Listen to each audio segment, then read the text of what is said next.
Bihar board class channel पर आप सभी का हार्दिक स्वागत है। बच्चों, इस वीडियो में हम बिहार बोर्ड यानी कि बीएसई बी के कक्षा 10वीं के गणित के अध्याय 3 दो चर वाले रैखिक समीकरण युग्म का परिचय पढ़ेंगे।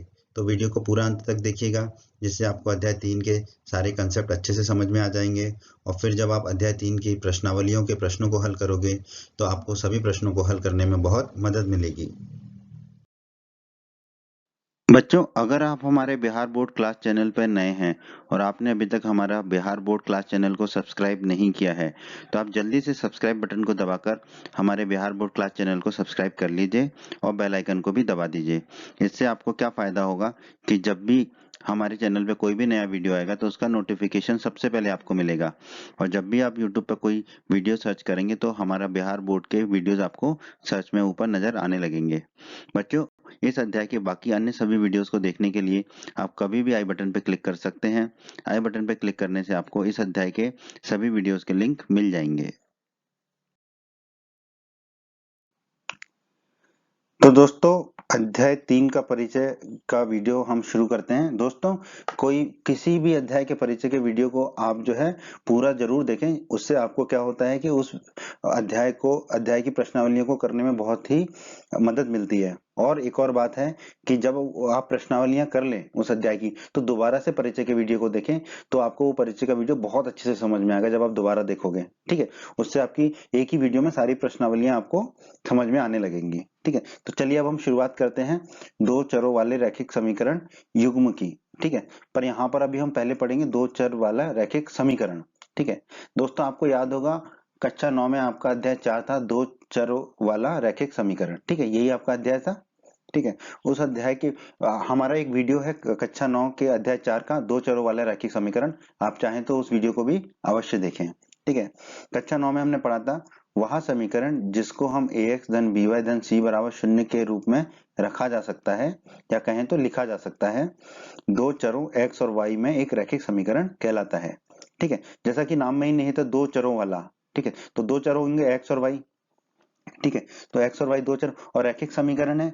ठीक है, तो x और y की घात कितनी होगी, एक और एक। ठीक है, दोनों की घात एक एक है, तो ये हो गया ax धन by धन c बराबर शून्य। ठीक है, तो ये होता है हमारा दो चरों वाला रैखिक समीकरण का रूप। ठीक है, पर यहाँ पर a b और c क्या है, वास्तविक संख्याएं हैं, और a और b दोनों शून्य नहीं है।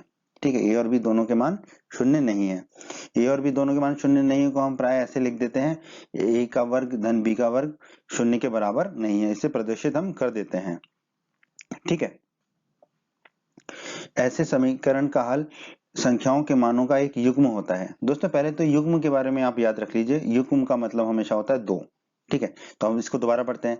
ऐसे समीकरण का हल संख्याओं के मानों का एक युग्म होता है, मतलब कि दो संख्याएं होती हैं। ऐसे समीकरणों का हल दो संख्याएं होती हैं, एक x के लिए तथा दूसरा y के लिए, जो समीकरण के दोनों पक्षों को बराबर कर देता है। ठीक है, तो हमें युग्म मिलता है x और y का। ठीक है, x और y के युग्म मिलते हैं, जो ये जो समीकरण है उसको दोनों पक्षों को बराबर कर देती है। ठीक है, इसके बारे में हम आगे अभी और इस वीडियो में पढ़ेंगे। दोस्तों, दो चरों वाले रैखिक समीकरण। ठीक है, दो चरों वाला रैखिक समीकरण क्या होता है, ax धन by धन c बराबर शून्य का प्रत्येक हल। इस समीकरण का जो प्रत्येक हल है उसको हम x, y ये निर्देशांक होते हैं, इस समीकरण को निरूपित करने वाली रेखा के एक बिंदु के संगत होता है। ठीक है, तो अब ग्राफ से समझ लेते हैं इसको। जैसे कि ax धन by धन c बराबर शून्य को अगर हम ग्राफ पे एक रेखा लेके बनाए, ठीक है, इस समीकरण की ये मान लेते हैं ग्राफ पर रेखा है। ठीक है, अभी हम जब प्रश्नावलियां करेंगे, प्रश्नावली 3.1 और 3.2, तो समीकरण की से रेखा बनाना सीखेंगे हम ग्राफ पर। ठीक है, तो यहाँ पर हम बस इतना समझ लेते हैं कि ये एक रेखा है इस समीकरण की। ठीक है, ये समीकरण भी लिख लिया। तो इस रेखा पर जितने भी बिंदु होंगे, ठीक है, मान लो जैसे कि ये एक बिंदु है, तो ये समीकरण का हल होगा। ठीक है, यही बात यहाँ लिखी है, दो चरों वाले रैखिक समीकरण का प्रत्येक हल। ठीक है, x, y इस समीकरण को निरूपित करने वाली रेखा के एक बिंदु के संगत होता है। तो जैसे ये रेखा पर एक बिंदु है, ठीक है, तो ये इस समीकरण का हल होगा।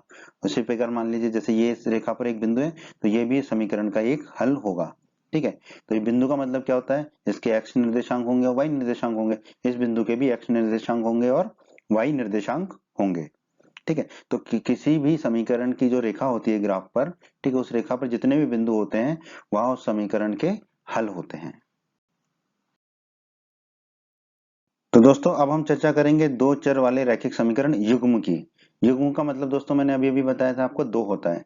तो इसका मतलब क्या होगा, दो चर वाले दो रैखिक समीकरण। ठीक है, अभी तक हमने दो चर वाले एक एक रैखिक समीकरण के बारे में पढ़ा था, अब हम दो चर वाले दो रैखिक समीकरणों के बारे में पढ़ेंगे। ठीक है, और दो रैखिक समीकरणों को हम कह देते हैं रैखिक समीकरण युग्म। तो युग्म का मतलब आप याद रखिए दो होता है। ठीक है दोस्तों, ये अध्याय बहुत ही काम का है, आपके जीवन में आगे आगे की कक्षाओं में भी बहुत काम आने वाला है। तो इस अध्याय को आप अच्छे से पढ़िए। ठीक है, दो चरों x और y में रैखिक समीकरण युग्म का व्यापक रूप इस प्रकार है। ठीक है, पहला रैखिक समीकरण हम मान लेते हैं a1x धन b1y धन c1 बराबर शून्य, और दूसरा रैखिक समीकरण a2x धन b2y धन c2 बराबर शून्य। x और y यहाँ पर चर है हमारे। ठीक है, जहां पर a1 b1 c1 a2 b2 c2 सभी क्या है, वास्तविक संख्याएं हैं, और a1 b1 और a2 b2 शून्य नहीं होंगे, जिसको हम ऐसे लिख देते हैं a1 का वर्ग धन b1 का वर्ग शून्य के बराबर नहीं है, और a2 का वर्ग धन b2 का वर्ग शून्य के बराबर नहीं है, ऐसा हम लिख देते हैं। ये दो रैखिक समीकरण दो चर x और y में है। ठीक है, x और y में दो रैखिक समीकरण है। इस प्रकार के समीकरणों को दो चरों में रैखिक समीकरणों का एक युग्म कहा जाता है, या रैखिक समीकरण युग्म कहते हैं। ठीक है, क्योंकि ये दो रैखिक समीकरण है, बहुत ही आसान है। दो रैखिक समीकरण है तो रैखिक समीकरण युग्म कह लेते हैं हम, या दो चरों में रैखिक समीकरणों का एक युग्म कह लेते हैं। ठीक है, तो याद रखिएगा ये हमारा रैखिक समीकरण युग्म है। ठीक है, क्योंकि यहाँ पर हमारे दो रैखिक समीकरण है। ठीक है, और दो चर वाले हैं तो ये दो चर वाले हैं। दो चर कौन कौन से हमारे, एक्स और वाई। आइए दोस्तों, अब हम दो चर वाले रैखिक समीकरण युग्म की कुछ गुणों की चर्चा कर लेते हैं। दो चरों में एक रैखिक समीकरण का ज्यामितीय, ठीक है, ज्यामितीय कह लें या ग्राफी के लिए एक ही बात है, का निरूपण एक सरल रेखा होता है। ठीक है, हर एक रैखिक समीकरण का ग्राफीय या ज्यामितीय निरूपण क्या होगा, एक सरल रेखा होगा। ये तो हमने कक्षा 9 में भी पढ़ा है। ठीक है, यहाँ पर ये रैखिक समीकरण युग्म है तो हमें दो सरल रेखाएं प्राप्त होंगी, दो चर वाले रैखिक समीकरण युग्म का, जो जब हम ज्यामितीय या ग्राफी निरूपण करेंगे तो। ठीक है, क्या आप बता सकते हैं कि दो चरों में रैखिक समीकरण युग्म ज्यामितीय रूप से कैसा दिखेगा। अभी हमने बताया ये दो सरल रेखाएं होंगी जिन्हें साथ साथ लिया जाएगा। ठीक है, इसे अभी हम परिचय के वीडियो में देखेंगे, अभी देखेंगे। दो चरों वाले रैखिक समीकरण का आलेख प्राप्त करने के लिए दो हलों के संगत दो बिंदु आलेखित करना और उन्हें एक रेखा से मिला देना पर्याप्त होता है। ठीक है, तो जब भी हमें समीकरण से ज्योमेट्री या ग्राफी बनाना है, सरल रेखा बनानी है, तो उसके लिए हमें क्या करना होता है, पहले वो समीकरण के दो हल ज्ञात करने होते हैं। ठीक है, वो दो हल क्या होते हैं, दो बिंदु होते हैं। अब फिर उन दो बिंदुओं को मिलाकर हम एक रेखा खींच देते हैं, तो वही रेखा हमारे उस समीकरण, रैखिक समीकरण का ज्योमेट्री या ग्राफीय निरूपण होता है। इसे अभी हम देखेंगे। ग्राफ आलेख खींचने के लिए हमें समीकरण के कम से कम दो हलों की आवश्यकता होती है, कम से कम दो, आप ज्यादा भी ले सकते हैं, पर हम ज्यादा क्यों लेंगे, क्योंकि इतना समय तो हमें है नहीं एग्जाम पेपर में। ठीक है, परीक्षा में हमारे पास समय तो उतना ही होता है, तो हम दो लेंगे और दो से ही उसको हल कर देंगे। ठीक है, उसका ग्राफ बना देंगे। तो आइए दोस्तों, अब हम जल्दी से समझ लेते हैं कि रैखिक समीकरण युग्म को हम ग्राफ पर कैसे निरूपित करेंगे और कैसे उससे हल ज्ञात करेंगे। ठीक है, बाकी आप प्रश्नावली 3.1 और 3.2 के वीडियोस देखें, उसमें आपको बहुत सारे प्रश्न मिलेंगे इस पर आधारित। ठीक है, पर ये परिचय देखने से आपको वो समझने में बहुत आसानी होगी। मान लेते हैं हमारा पहला समीकरण है x धन y बराबर 10। ठीक है, तो उसके इस समीकरण के हम दो बिंदु ज्ञात कर लेंगे। मान लेते हैं वो बिंदु हमारे आ गए 5,5 और 6,4। ये बिंदु कैसे ज्ञात करने हैं, ये आप प्रश्नावली 3.1 और 3.2 में सीखेंगे। दूसरा समीकरण जो है हम मान लेते हैं x माइनस वाई बराबर 4 है।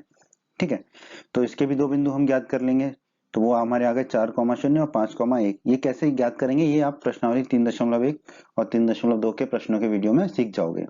ठीक है, अब हम ग्राफ खींच लेते हैं। ठीक है, पहले समीकरण के बिंदु क्या है हमारे 5,5, तो हम ग्राफ पे 5,5 बिंदु ले लेंगे। दूसरा बिंदु क्या है हमारा यहाँ पर 6,4, तो यहाँ पर 6,4 ले लेंगे। ठीक है, अब क्या करना होता है, इन दोनों बिंदुओं को स्केल से मिला के एक रेखा खींच देते हैं। ठीक है, वही हमारा जो समीकरण है उसकी रेखा होती है ग्राफ पर। तो समीकरण है x धन y बराबर 10, तो वो लिख दिया हमने। ठीक है, ये पहले समीकरण का काम हो गया। अब दूसरे समीकरण का पहला बिंदु है 4,0, तो उसको दिखा देंगे हम 4,0 को। दूसरा बिंदु है 5,1, तो ग्राफ पर दूसरा बिंदु ले लेंगे 5,1। अब इन दोनों बिंदुओं को मिला के रेखा खींच देंगे। ठीक है, समीकरण लिख देंगे x माइनस वाई बराबर 4। ठीक है, तो इस तरह तो रैखिक समीकरण युग्म को हम ग्राफ पर निरूपित करते हैं। ठीक है, फिर हल कैसे निकालते हैं, अगर ये दोनों रेखाएं कहीं पर टकराती हैं एक दूसरे को, ठीक है, जैसे कि ये टकरा रही है, कहाँ टकरा रही है, यहाँ पर इस बिंदु पर, ठीक है। तो उस बिंदु के जो निर्देशांक होते हैं वही रैखिक समीकरण युग्म का हल होता है, जैसे कि यहाँ पर 7,3 है, ठीक है। तो ये विधि है, इस विधि को आप और विस्तार से सीखोगे प्रश्नावली 3.1 और 3.2 के वीडियोस में। दोस्तों, दो चर वाले रैखिक समीकरण युग्म को जब हमने ग्राफ पर प्रदर्शित किया, निरूपित किया, तो हमें दो सरल रेखाएं प्राप्त हुई थी, ठीक है। तो एक तल में यदि दो रेखाएं दी हैं तो निम्न तीन संभावनाओं में से केवल एक ही संभावना हो सकती है। कौन कौन सी तीन संभावनाएं हैं वो? या तो वो दोनों रेखाएं एक बिंदु पर प्रतिच्छेद करें, जैसा कि हमने जो ग्राफ बनाया था भी उसमें प्रतिच्छेद कर रही थी, ठीक है। जैसे कि एक रेखा ये, दूसरी रेखा ये दोनों एक बिंदु पर प्रतिच्छेद करें, ये एक संभावना हो सकती है। या दूसरी संभावना हो सकती है कि दोनों रेखाएं प्रतिच्छेद ना करें, अर्थात वे दोनों रेखाएं क्या हो, समांतर हो, जैसे कि ये दोनों रेखाएं समानांतर हैं, ठीक है। ये हो सकती है संभावना। तीसरी और आखिरी संभावना हो सकती है कि दोनों रेखाएं संपाती हों। संपाती हों मतलब एक के ऊपर एक हों, ठीक है, एक के ऊपर एक हों, ठीक है। यानी कि इसके सारे बिंदु जो है कॉमन हो, उभयनिष्ठ हो। इसमें जो है सारे बिंदु उभयनिष्ठ होते हैं, ठीक है, क्योंकि दोनों रेखाओं में जो भी बिंदु है वो सब दोनों रेखाओं में होते हैं, ठीक है। जितने भी बिंदु पहली रेखा में हो उतने ही बिंदु दूसरी रेखा में होंगे, तो दोनों रेखाएं क्या होती हैं, संपाती होती हैं। तो यही तीन संभावना होती है हमारी जब एक तल पे हमारे दो रेखाएं हो, या तो वो प्रतिच्छेद करेंगी, या वो समांतर होंगी, या वे संपाती होंगे। तो दोस्तों, तीनों संभावनाओं के गुणों के बारे में एक एक करके चर्चा कर लेते हैं। पहली संभावना थी दोनों रेखाएं एक बिंदु पर प्रतिच्छेद करती हैं। इस स्थिति में जो है हमें समीकरण युग्म का केवल और केवल एक हल मिलेगा, और वो हल क्या होगा, अद्वितीय होगा। अद्वितीय हल का मतलब होता है कि केवल और केवल एक ही हल, ठीक है। जैसे हम कहते हैं कि ताजमहल जो है अद्वितीय है, अद्वितीय मतलब ताजमहल के जैसा दूसरी कलाकृति है ही नहीं, ठीक है। तो अद्वितीय का मतलब होता है कि वो सिर्फ अकेला है, वैसा और कोई है नहीं, ठीक है। तो जब दोनों रेखाएं एक बिंदु पर प्रतिच्छेद करेंगी तो हम कह सकते हैं कि समीकरण का केवल और केवल एक ही हल होगा, और वो हल क्या होगा, जिस बिंदु पर वो दोनों रेखाएं प्रतिच्छेद करती हैं, ठीक है। जैसे कि ये दोनों रेखाएं इस बिंदु पर प्रतिच्छेद कर रही हैं, तो यही इसका हल होगा, ठीक है। और दोस्तों, हमेशा के लिए याद रख लीजिए, एक रैखिक समीकरण युग्म जिसका हल होता है रैखिक समीकरणों का संगत युग्म कहलाता है। जब भी हल होगा, एक हल हो या अनेक हल हो, ठीक है, तो वो रैखिक समीकरणों का क्या होगा, संगत युग्म कहलाता है, ठीक है। जब भी हल मिले, ठीक है, या तो एक हल हो अनेक हल हो, ठीक है, दोनों ही केस में, दोनों ही स्थितियों में संगत युग्म कहलाते हैं, ठीक है। तो जब भी हल होगा तो उसे हम कहेंगे संगत, और जब हल नहीं होगा तो हम कहेंगे असंगत, ठीक है। ये हमेशा के लिए याद रख लीजिए। दोस्तों, दूसरी संभावना हमने पढ़ी थी कि जब दोनों रेखाएं प्रतिच्छेद नहीं करती अर्थात वे समांतर होती हैं, तो इस स्थिति में क्या होता है, समीकरणों का कोई भी हल नहीं होता, ठीक है, एक भी हल नहीं होता, क्योंकि वो रेखाएं जो है एक दूसरे को कभी टकराएंगी ही नहीं, क्योंकि वे समांतर हैं, ठीक है। तो जब टकराएंगी ही नहीं, प्रतिच्छेद नहीं करेंगी, तो वो कोई हल नहीं होगा ऐसे केस स्थिति में रैखिक समीकरण युग्म का, ठीक है। और जब हल नहीं होगा तो हमने अभी पढ़ा था एक रैखिक समीकरण युग्म जिसका कोई हल नहीं होगा, रैखिक समीकरणों का असंगत युग्म कहलाएगा, ठीक है। हल नहीं होगा तो असंगत युग्म कहलाता है, ठीक है। हल होगा तो संगत युग्म कहलाता है। तो जब दोनों रेखाएं प्रतिच्छेद नहीं करेंगी अर्थात वे समांतर होंगी, ठीक है, तो एक तो कोई हल नहीं होगा, और ऐसी स्थिति में रैखिक समीकरणों का जो युग्म है वो क्या होगा, असंगत होगा, ठीक है। दोस्तों, तीसरी स्थिति है हमारी जब दोनों रेखाएं संपाती हों, तो इस स्थिति में समीकरणों के क्या होते हैं, अपरिमित रूप से अनेक हल होते हैं, अनंत हल होते हैं, ठीक है, ठीक है, इनफाइनाइट हल होते हैं, ठीक है, क्योंकि दोनों रेखाएं क्या है, संपाती हैं, ठीक है। और इस युग्म को दो चरों के रैखिक समीकरणों का आश्रित युग्म भी कहते हैं, ठीक है। हालांकि ये उतना महत्वपूर्ण नहीं है आपके लिए, पर फिर भी याद रखिएगा, आश्रित युग्म भी कहते हैं। देखो, एक दूसरे पे आश्रित है ना, एक दूसरे के साथ ही चल रहे हैं, ठीक है। रैखिक समीकरणों का आश्रित युग्म सदैव संगत होता है। क्यों होता है, क्योंकि इसके कितने हल हैं, अनेक हल हैं। हमने अभी भी पढ़ा है कि अगर हल होगा, चाहे एक हो चाहे अनेक हो, वो संगत युग्म कहलाता है, ठीक है। तो जब दोनों रेखाएं संपाती होंगी तब भी वो संगत युग्म होगा, और जब प्रतिच्छेद करेंगी तब भी संगत युग्म होगा। परंतु जब प्रतिच्छेद नहीं करेंगी और समांतर होंगी रेखाएं, तो वो जो है असंगत युग्म होगा। दोस्तों, अध्याय 3 की प्रश्नावली 3.2 और अन्य प्रश्नावलियों में हमें कुछ प्रश्नों को हल करना होगा। तो उसके लिए हम समझ लेते हैं कि समीकरण हमें या तो इस तरह से दे रखा होगा, a1x धन b1y धन c1 बराबर 0, ठीक है। और दूसरा समीकरण a2x धन b2y धन c2 बराबर 0। तो यहाँ पर ध्यान देने वाली बात है कि जो सारे पद हैं x, y और अचर राशि के, वो सब बाईं तरफ हैं और दाईं तरफ सिर्फ 0 है, ठीक है। या फिर इस तरह के समीकरण होंगे हमारे a1x धन b1y बराबर c1, ठीक है, अचर के बराबर, ठीक है, और दूसरा समीकरण होगा a2x धन b2y बराबर c2, ठीक है। तो आपको ध्यान क्या रखना है कि देखो x और y के पद तो एक ही तरफ होंगे, ठीक है, सिर्फ जो अचर है या तो वो x और y के साथ हो बाईं तरफ या वो दाईं तरफ हो। अगर दाईं तरफ है तो दोनों समीकरण के अचर दोनों दाईं तरफ होने चाहिए, और अगर बाईं तरफ है तो दोनों अचर जो है बाईं तरफ होने चाहिए, ठीक है, बस इतना याद रखना है, ठीक है। फिर अब इस टेबल को आप याद रख लीजिए, ठीक है, कैसे अनुपातों से आप कुछ निष्कर्ष निकाल सकते हैं, ठीक है। या तो समीकरण इस तरह से हो, ठीक है, या इस तरह से हो, ठीक है, जिसमें कि अचर दाईं तरफ है या अचर दोनों अचर बाईं तरफ हो, ठीक है। अगर इस तरह से है तो आप इन अनुपातों का उपयोग कर सकते हैं। तो अगर a1 बटे a2 b1 बटा b2 के बराबर नहीं आता है, ठीक है, a1 बटा a2 b1 बटे b2 के बराबर नहीं आता है, तो हम कह सकते हैं कि दोनों रेखाएं एक बिंदु पर प्रतिच्छेद करेंगी, ठीक है। और हम जानते हैं कि अगर दोनों रेखाएं एक बिंदु पर प्रतिच्छेद करेंगी तो दोनों रेखाओं का एक हल होगा और वो अद्वितीय हल होगा। और दोस्तों हम जानते हैं कि अगर हल होगा तो वो संगत युग्म भी कहलाएगा, ठीक है। फिर दूसरा स्थिति बनती है कि जब a1 बराबर a1 बटे a2 और बराबर हो b1 बटे b2 के, अगर नहीं है बराबर तो दोनों बराबर होंगे, ठीक है। तो उसमें दो कंडीशन बनेंगी, एक एक करके दोनों को हम डिस्कस कर लेते हैं, ठीक है, चर्चा कर लेते हैं। तो जब a1 बटे a2 और b1 बटे b2 बराबर है तो हमें देखना पड़ेगा कि क्या वो c1 बटे c2 के भी बराबर है। अगर है तो हम कह देंगे कि दोनों रेखाएं समपाती होंगी, ठीक है। इसका मतलब क्या है कि अगर तीनों जो अनुपात हैं वो बराबर हैं, ठीक है, तो दोनों रेखाएं समपाती होंगी।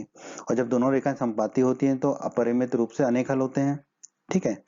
और अनेक हल मतलब हल है तो वो समपाती युग्म कहलाएगा, ठीक है। वो समपाती नहीं संगत युग्म कहलाएगा। समपाती तो रेखाएं हैं, वो युग्म क्या कहलाएगा, संगत, क्योंकि उसका हल होगा। लेकिन अगर a1 बटा a2 बराबर है b1 बटा b2 के, पर वो c1 बटा c2 के बराबर नहीं है, उस स्थिति में दोनों रेखाएं क्या होती हैं, समांतर होती हैं। और हम जानते हैं जब दोनों रेखाएं समांतर हैं तो कोई हल नहीं होता समीकरण का, और जब कोई हल नहीं होगा समीकरण का तो वो रैखिक समीकरण युग्म क्या होंगे, असंगत होंगे, ठीक है।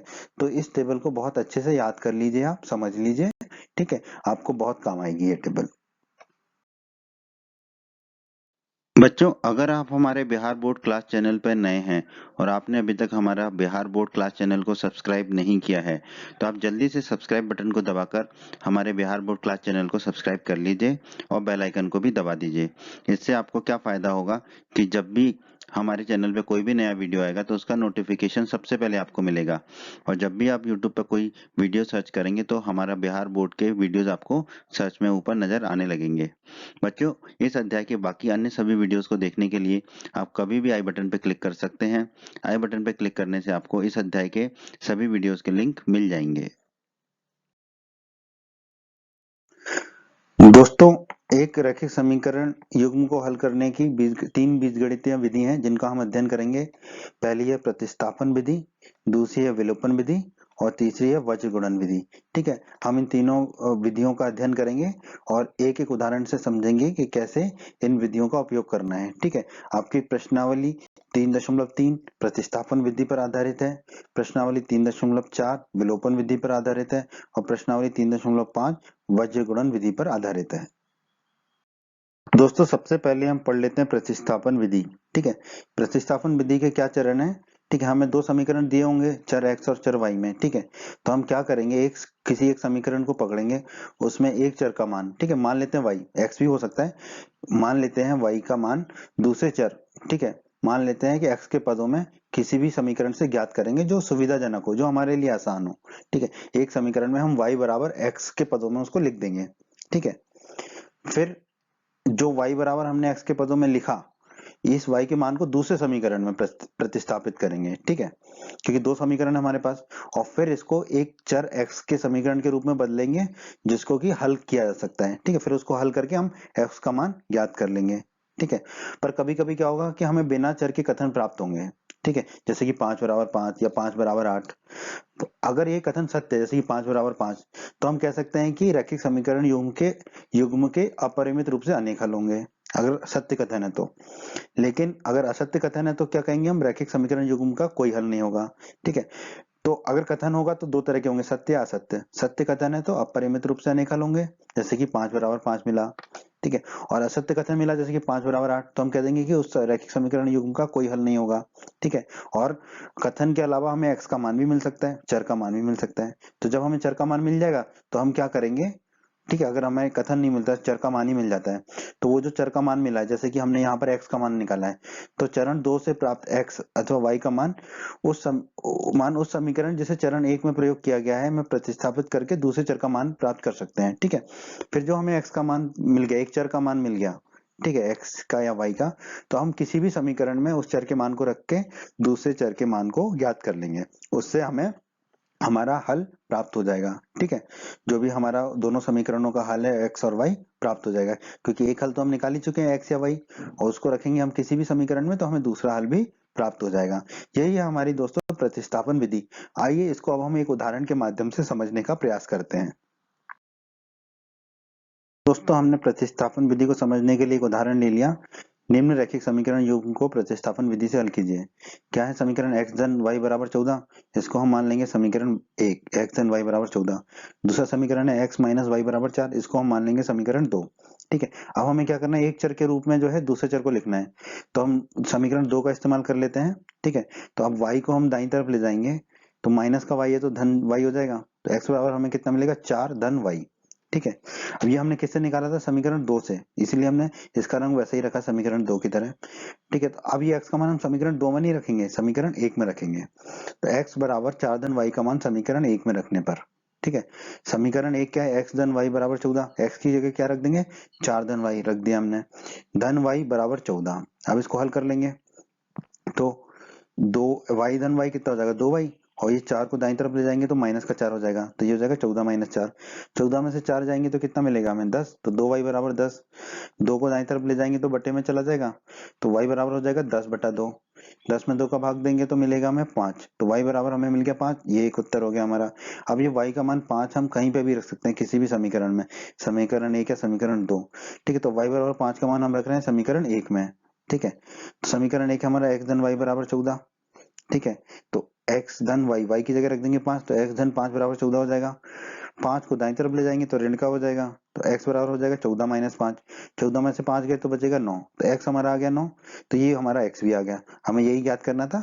तो दोस्तों यही है आपकी प्रतिस्थापन विधि। ठीक है। हम एक चर के रूप में दूसरे चर को लिख लेते हैं, फिर उसको किसी अन्य समीकरण में रख देते हैं जिस समीकरण से उसको नहीं लिया है, फिर उस चर का मान ज्ञात कर लेते हैं, जैसे कि यहाँ पे हमने y का मान ज्ञात कर लिया। फिर जो y का मान आया उसको हम किसी भी समीकरण में रख के दूसरे चर का मान ज्ञात कर लेते हैं, जैसे कि यहाँ पर x का मान हमने ज्ञात किया। तो दूसरी बीजगणितीय विधि है विलोपन विधि। ठीक है। तो विलोपन विधि जैसे कि नाम में ही नहीं होता है, हमें कुछ ना कुछ विलोप करना है। ठीक है। एलिमिनेट करना है, एलिमिनेशन मेथड है। तो चरण एक, सर्वप्रथम क्या करेंगे, दोनों समीकरणों को उपयुक्त शून्योत्तर अचरों, शून्योत्तर अचरों का मतलब होता है शून्य के अलावा कोई भी अचर, ठीक है, धनात्मक या ऋणात्मक कुछ भी हो सकता है। सर्वप्रथम दोनों समीकरणों को हम उपयुक्त अचर से, शून्य के अलावा किसी एक चर x अथवा y के गुणांकों को संख्यात्मक रूप से समान करने के लिए गुणा करेंगे। ठीक है। जरूरी नहीं है दोनों समीकरणों में गुणा करना पड़े, किसी एक समीकरण में भी गुणा करने से हमारा काम हो सकता है, पर हमें संख्यात्मक रूप से समान करना होगा x के गुणांक को या y के गुणांक को, दोनों समीकरणों में। ठीक है। फिर समीकरण 2 में क्या करेंगे, एक समीकरण से दूसरे समीकरण को जोड़ेंगे या घटाएंगे जिससे कि एक चर विलुप्त हो जाए, ठीक है, समाप्त हो जाए। ये ठीक है। यदि आप एक चर में समीकरण पाते हैं तो चरण 3 में जाएं। ठीक है। अगर एक चर को विलुप्त करने के बाद, ठीक है, फिर हमें एक चर में समीकरण मिलता है तो हम समीकरण चरण 3 में जाएंगे।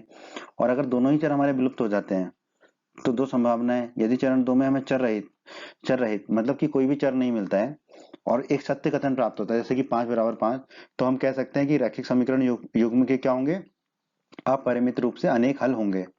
और अगर हमें असत्य कथन प्राप्त होता है चरण 2 में, तो हम कह देंगे रैखिक समीकरण युग्म का कोई हल नहीं होगा। असत्य कथन मतलब जैसे कि 5 बराबर 8, ठीक है। और यदि हमें एक चर में समीकरण मिलता है तो हम जाएंगे चरण 3 में। तो दोस्तों जब हमें एक चर में समीकरण प्राप्त होगा तो इस प्रकार एक चर में प्राप्त समीकरण को हम क्या करेंगे, उस चर का मान ज्ञात करने के लिए हल कर लेंगे। तो हमें x या y किसी एक का मान ज्ञात हो जाएगा। अब वो x या y का मान मूल समीकरणों में से किसी भी एक समीकरण में रख के दूसरे चर का मान ज्ञात कर लेंगे। ठीक है। तो इस प्रकार हमें दोनों चरों के मान प्राप्त हो जाएंगे, तो इससे हमारा हल प्राप्त हो जाएगा हमें। आइए अब हम एक उदाहरण के माध्यम से इसको और अच्छे से समझने का प्रयत्न करते हैं। तो आइए दोस्तों उदाहरण के माध्यम से विलोपन विधि को समझते हैं। हमें दो समीकरण युग्म दे रखे हैं, ठीक है, समीकरण का एक युग्म दे रखा है।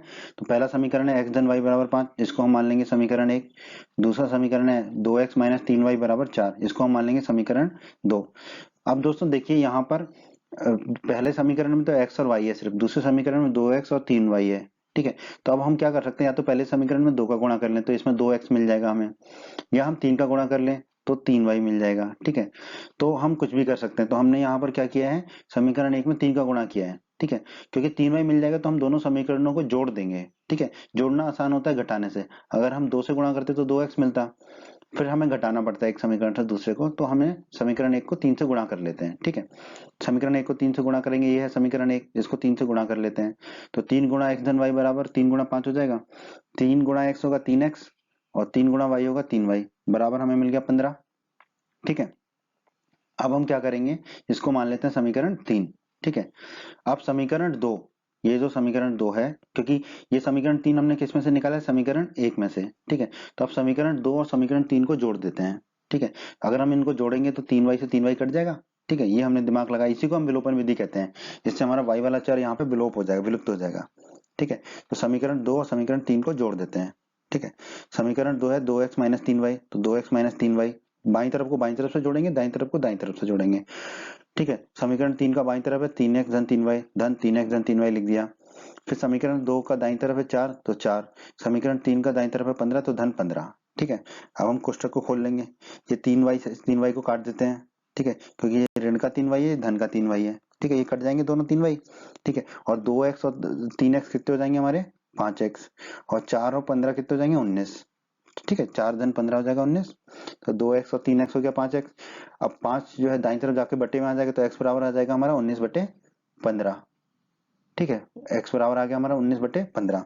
अब हम ये x का मान जो है किसी भी समीकरण में रख सकते हैं, 1 2 3 किसी में भी, ठीक है, जिसमें हमें आसान लगे, ठीक है। तो x का मान 19 बटे 15, तो एक हमारा उत्तर हो ही गया। अब x का मान हम समीकरण 1 में रख देते हैं, क्योंकि ये सीधा सीधा है, ठीक है, कुछ गुणा नहीं करना पड़ेगा, ठीक है। सिर्फ दाईं तरफ ले जाके सीधा सीधा मान आ जाएगा y का। तो x का मान हम समीकरण 1 में रख देते हैं। समीकरण 1 है x धन y बराबर 5, x का मान रख देंगे 19 बटा 5, और x को हम दाईं तरफ ले जाएंगे, ठीक है। तो दाईं तरफ जाके ऋण का हो जाएगा, तो y बराबर हो जाएगा 5 माइनस एक्स, x का मान रख देंगे। अब x का मान है 19 बटे 5, तो ये y बराबर हो जाएगा 5 माइनस 19 बटे 5, ठीक है। अब ये 5 हर में 5 है, तो 5 कॉमन लेंगे नीचे हर में, तो ऊपर होगा ये 5 गुणा 5 माइनस 19 बटे 5, 5 25 होता है, तो ये हो जाएगा y बराबर 25 माइनस 19 बटे 5, 25 में से 19 गए तो बचेगा 6, तो y बराबर हमारा आ जाएगा 6 बटा 5, तो ये उत्तर होगा हमारा। तो ये विधि है हमारी विलोपन विधि, ठीक है। हम किसी एक समीकरण या दोनों समीकरणों में ऐसा गुणा करते हैं कि कोई एक चर हमारा विलुप्त हो जाए जोड़ने या घटाने पर, ठीक है। फिर वो उस एक चर का दूसरे चर का मान ज्ञात कर लेते हैं, फिर वो दूसरे चर का मान किसी भी समीकरण में रख के पहले चर का भी मान ज्ञात हम कर लेते हैं। तो ये है हमारी विलोपन विधि। दोस्तों तीसरी विधि हमारी वज्रगुणन विधि, इस पर आपकी प्रश्नावली 3.5 आधारित है, ठीक है। वज्रगुणन विधि दोस्तों मैं तो कहूंगा तभी आप इस्तेमाल करें जब आपसे कहा जाए कि इसी से प्रश्न को हल करना है, अन्यथा आप विलोपन विधि या प्रतिस्थापन विधि का ही प्रयोग करें, ठीक है। और जो भी आसान लगे विलोपन या प्रतिस्थापन में, ठीक है, किसी भी विधि का प्रयोग कर सकते हैं। वज्रगुणन में क्या होता है कि आपको जो है सूत्र याद करना पड़ेगा। वज्रगुणन विधि में सूत्र क्या है, x बटे b1c2 माइनस b2c1 बराबर y बटे c1a2 माइनस c2a1 बराबर 1 बटे a1b2 माइनस a2b1, ठीक है। तो ये आपको सूत्र याद करना पड़ेगा, ये इसकी समस्या है।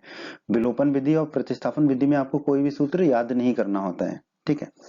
अब देखिए इसको बस थोड़ा सा समझ लीजिए कैसे है।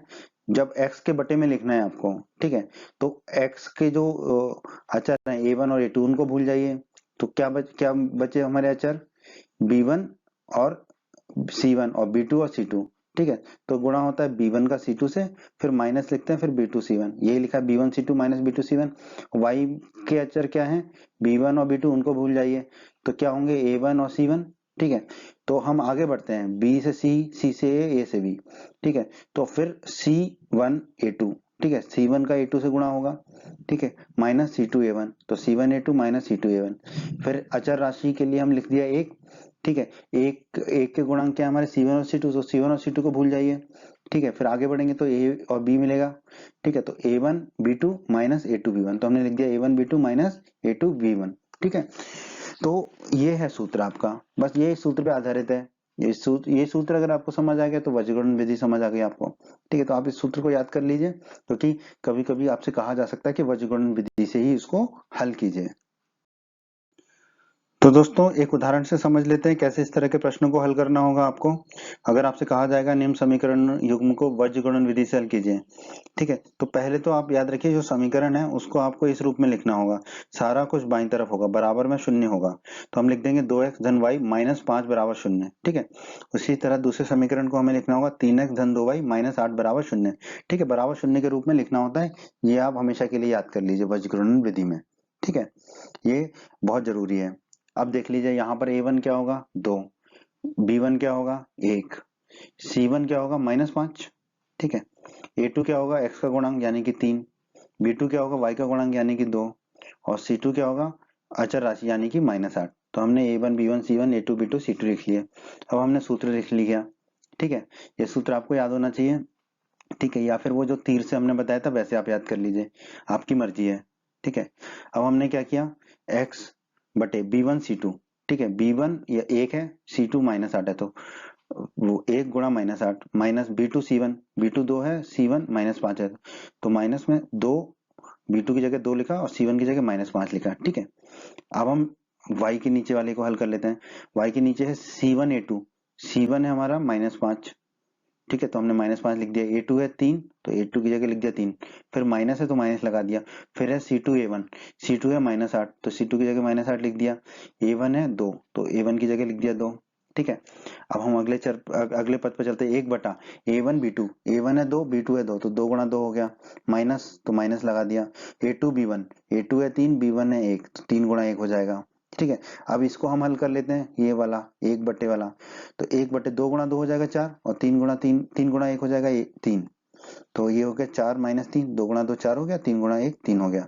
4 में से 3 जाएगा तो कितना मिलेगा हमें 1, तो ये हो जाएगा 1 बटा 1, 1 बटा 1 कितना होता है 1। ठीक है, अब बस अब ये x के बटे और y के बटे को हल कर लेते हैं। अब ये देखिए 1 गुणा -8 होगा -8, और ये 2 गुणा -5 तो -10, -10 और ये माइनस है तो धन का 10 हो जाएगा। ठीक है, और y में देखिए -5 गुणा 3 -15, और माइनस है, ये माइनस से माइनस कट जाएगा, 8 गुणा 2 16, तो धन के 16 बराबर 1। अब तो बहुत ही आसान हो गया। अब ये एक बार x के पद को और एक बार y के पद को एक के हम बराबर रख देंगे।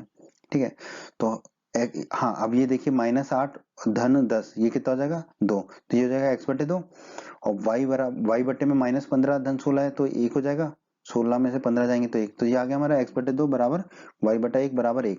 अब हम एक बार x बटा 2 को 1 के बराबर कर देंगे, एक बार y बटा 1 को 1 के बराबर कर देंगे।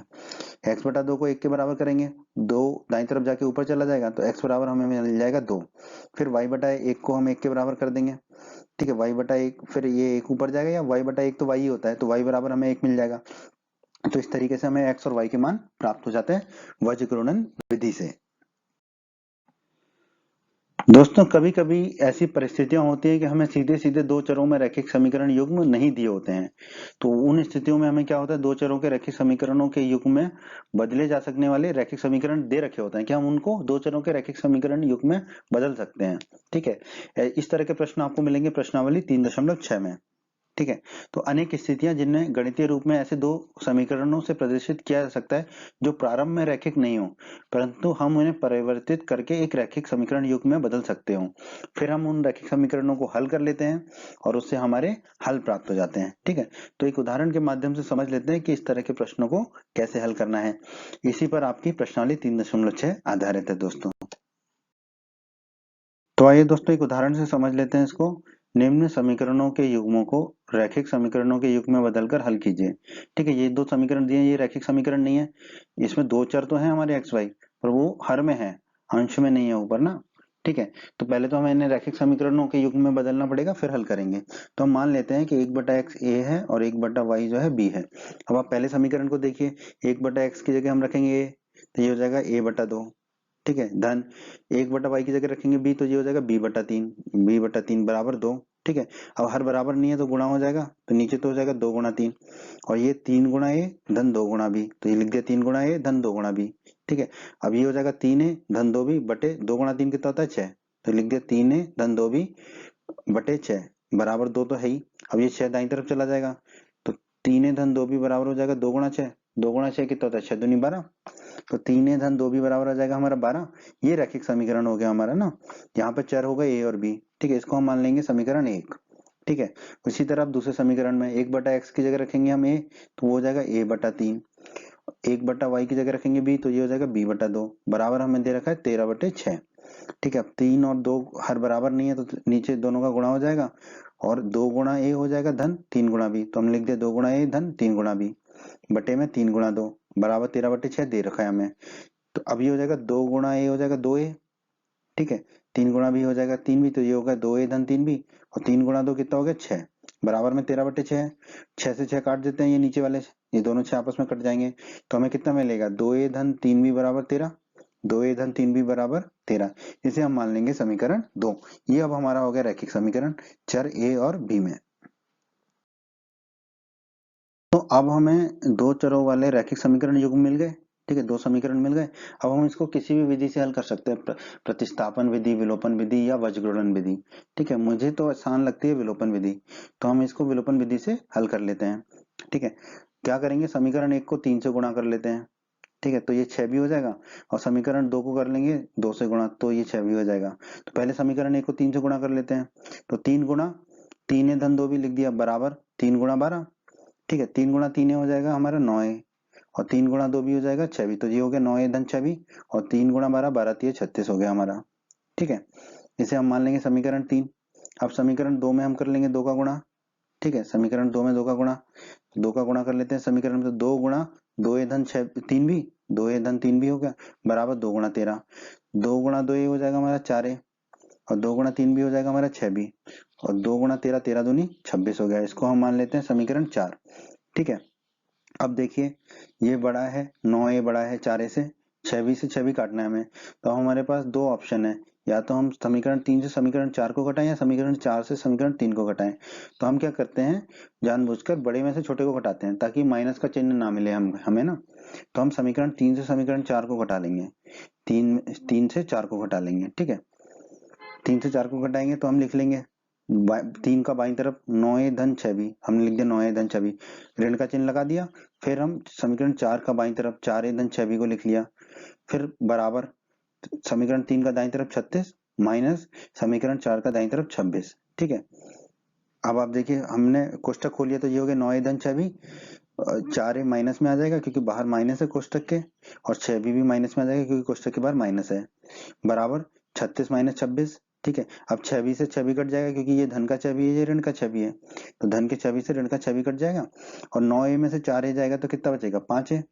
ठीक है, और 36 में से 26 जाएगा तो बचेगा 10। ठीक है, तो अब 5 को हम दाईं तरफ ले जाएंगे तो 10 के बट्टे में चला जाएगा, तो a बराबर हो जाएगा 10/5। 10 में 5 का भाग देते हैं तो 2 प्राप्त होता है, तो a बराबर हमें मिल गया 2।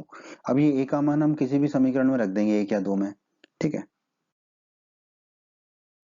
तो दोस्तों हमने a का मान निकाल लिया, अब हम किसी भी समीकरण में रख सकते हैं।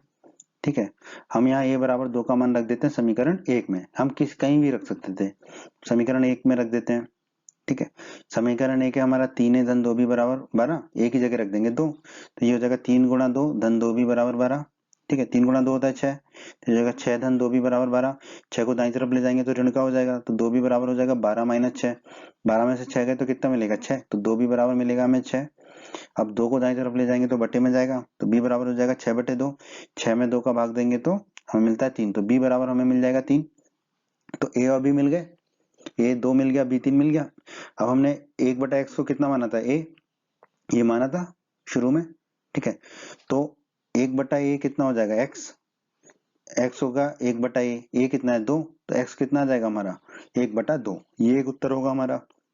हमने 1/y माना था b, तो एक b नीचे आ जाएगा y ऊपर चला जाएगा, तो 1/b हो जाएगा हमारा y, यानी कि y बराबर 1/b। b का मान कितना है 3, तो y हमारा हो जाएगा 1/3। ठीक है, तो x और y के मान आ गए हमारे। ठीक है, तो इस विधि से हम प्रश्नावली 3.6 के सभी प्रश्नों को हल करेंगे। ठीक है, तो दोस्तों अध्याय 3 के परिचय के वीडियो में इतना ही है। अब आप हमारे आगे के वीडियो प्रश्नावली 3.1 से 3.6 तक के सभी प्रश्नों के वीडियो को अवश्य देखें। उम्मीद करते हैं बच्चों आपको हमारा ये वीडियो पसंद आया होगा। बच्चों अगर आप बिहार बोर्ड क्लास चैनल पर नए हैं और आपने अभी तक हमारे चैनल को सब्सक्राइब नहीं किया है तो सब्सक्राइब बटन को दबाकर जल्दी से चैनल को सब्सक्राइब कर लीजिए और बेल आइकन को भी दबा दीजिए। इससे आपको क्या फ़ायदा होगा, जब भी हमारे चैनल पर कोई भी नया वीडियो आएगा तो उसका नोटिफिकेशन सबसे पहले आपको मिलेगा और जब भी आप यूट्यूब पर वीडियोज़ को सर्च करेंगे तो हमारे चैनल के वीडियोज़ आपको ऊपर नज़र आने लगेंगे। आप हमारे वीडियोस को अपने साथी छात्रों के साथ, दोस्तों के साथ व्हाट्सएप और फेसबुक पर अवश्य शेयर कीजिए जिससे आपके दोस्तों को भी लाभ हो सके। आपको वीडियो पसंद आया है तो वीडियो को लाइक अवश्य करें और इस अध्याय के अन्य सभी वीडियोस को देखने के लिए आई बटन पर क्लिक करें। आई बटन पर क्लिक करने से आपको इस अध्याय के सभी वीडियोस के लिंक प्राप्त हो जाएंगे।